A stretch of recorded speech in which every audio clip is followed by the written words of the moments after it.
परेशान बस मदहोश किए जाए मुझे डोर कोई खींचे तेरी ओर ले जाए।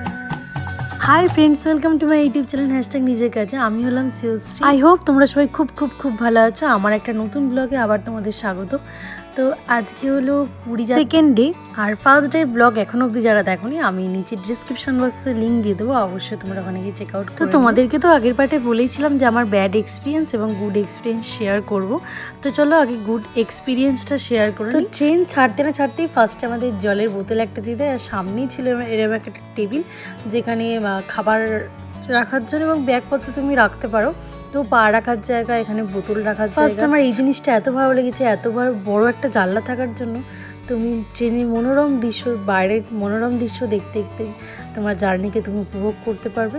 তার সামনে ওখানে দেখলে একটা লাইটও ছিল ওপরের দিকে আর কি, আর এই সুইচটা তুমি টিপলে সিটকে পিছনে এবং সামনে করতে পারবে। আর এই ছিল একটা চার্জিং পয়েন্ট, খুব নিচে ছিল, কীভাবে দেখাবো বুঝতে পারছিলাম না। তো তারপরেই দিয়ে দিল পেপার, এখানে হিন্দি, ইংলিশ, বাংলা তুমি যেরকম চাইবে সেরকম পেপার পেয়ে যাবে, কিন্তু ওদেরকে সেটা বলে নিতে হবে। ফার্স্টে আমাদের ইংলিশ দিয়েছিল, তারপরে সেটা আমরা চেঞ্জ করে বাংলা নিলাম। তো আমার যেটা নিয়ে ভয় ছিল সেটাই হলো আমার সঙ্গে, নাকি সিট আমাদের ট্রেন মনে হচ্ছে আমরা পিছনের দিকে যাচ্ছি। আমি টিকিট অনেকবার দেখার চেষ্টাও করেছিলাম কিন্তু পাইনি। তো যাই হোক, এত সুন্দর একটা দৃশ্য দেখতে দেখতে আমরা পৌঁছাচ্ছিলাম আমাদের গন্তব্যের দিকে। এরপরে তোমার যদি মনে হয় জানলার কাছ দিয়ে খুব রোদ্দুর ঢুকছে বা আলো লাগছে, তাহলে তুমি জানলা একটা পর্দা টাইপের আছে, তুমি সেটা নামিয়ে দিতে পারো।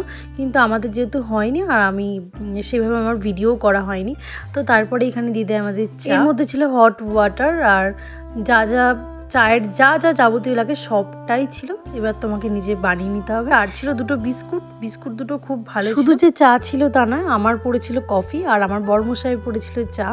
চলো কথা বলতে বলতে চা কফিটা এনজয় করে নেওয়া যাক।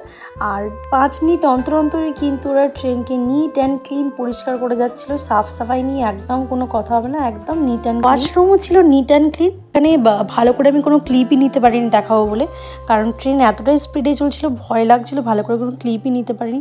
এখানে হ্যান্ড ওয়াশ ছিল, এখানে হাত শুকানোর একটা জায়গা ছিল। আর তারপরেই চলে এলো আমাদের এখানে। তো আমাদের অর্ডার দেওয়ার সময় ভুল হয়ে যায়, নন ভেজের জায়গায় ভেজ অর্ডার আমরা দিয়ে ফেলেছিলাম। তো পরে যখন আমরা বলি যে চেঞ্জ করা যাবে কিনা, তো ওরা বললো না, চেঞ্জ করা যাবে না। তো কোনো ব্যাপার নয়, এমন কিছুই তফাৎ ছিল না। আমাদের ছিল সয়াবিন চপ টাইপের, আর যারা ননভেজ খাচ্ছিল তাদের ছিল ডবল ডিম। তারপর এখানে হ্যান্ড স্যানিটাইজার ছিল একটা ছোট টাইপের, আর এখানে আলু ভাজা, ফ্রেঞ্চ ফ্রাই যেটাকে আমরা বলে থাকি। এখানে ছিল jam, jelly, juice, bread, cake, তারপরে ব্ল্যাক পেপার। আর কি দুজনের জন্যই মনে করি এই খাবারটা ঠিক আছে, আমরা একজন শেষ করতে পারিনি সব খাবারই। আর আমাদের টোটাল সিট বুক করা হয়েছিল 9টা, কিন্তু একজন সে আসেইনি।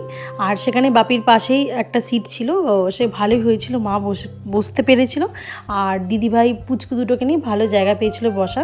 আর তারপরেই শুরু হয়ে যায় ব্যাড এক্সপিরিয়েন্স। যদি কেউ মনে করো যে বন্দে ভারতে বাচ্চাদের নিয়ে ট্রাভেল করবে, আমি মনে করি না, জ্বর সর্দি কাশি থাকে, এবং যে বাচ্চা জ্বর সর্দি কাশি প্রতিটা বাচ্চারই আছে।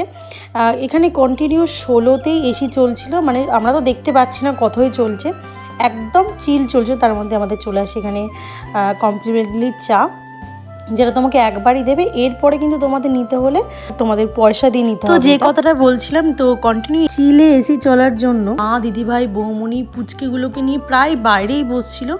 ওই সময়টার ব্লগ করাই হয়নি, এতটাই মন মেজাজ সবার খারাপ হয়ে গেছিলো।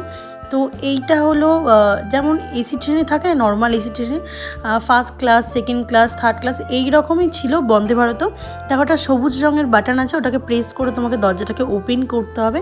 তো ব্যাড এক্সপিরিয়েন্স বলতে এসিটাকে নিয়ে আমাদের তারপরে হয়ে যায় বাজে একটা ঘটনা, সেটা আমাদের নিজেদের দোষের জন্যই হয়েছে। যারা আগের ব্লগটা দেখেছো তারা অবশ্যই জানো, চিকেন 65 খেয়ে হয়ে যায় গন্ডগোল হয়, বমি হয়, সবার গা গোলায়, শরীরটা খারাপ লাগে, কারণ অত সকালবেলা না কিছু খাওয়ার জন্য হঠাৎ করে একটা রিচ জিনিস খেয়ে নেওয়ার ফলে সবার শরীরটা খারাপ হয়। তো একটা সুন্দর পাহাড় দেখতে পেলাম, ভাবলাম তোমাদের সঙ্গেও শেয়ার করি, ক্যামেরা বন্দি করে তোমাদের সঙ্গে শেয়ার করলাম।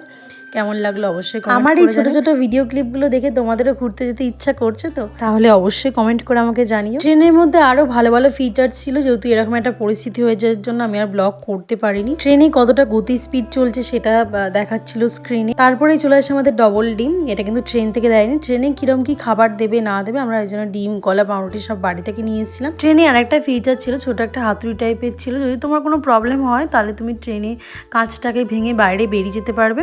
আর ব্যাড এক্সপিরিয়েন্স বলতে এইটুখানি ছিল, সেমন কিছু নয়, ভালোই কেটেছে। তো তারপরে চলে এলো পুরী স্টেশন, আমরা প্রিপারেশন নিচ্ছিলাম এবার নেমে যাওয়ার জন্য। সেকেন্ড ডে পুরী যাত্রার ব্লগটা ব্যাস এইটুখানি। দেখা হচ্ছে কোনো নতুন এক্সাইটিং ব্লগের সঙ্গে। ততক্ষণে সুস্থ থেকেও, ভালো থেকেও এবং সবাইকে ভালো রাখার চেষ্টা করো। একটা ছোট সাবস্ক্রাইব করে যেও। চলো আজকের মতো বাই।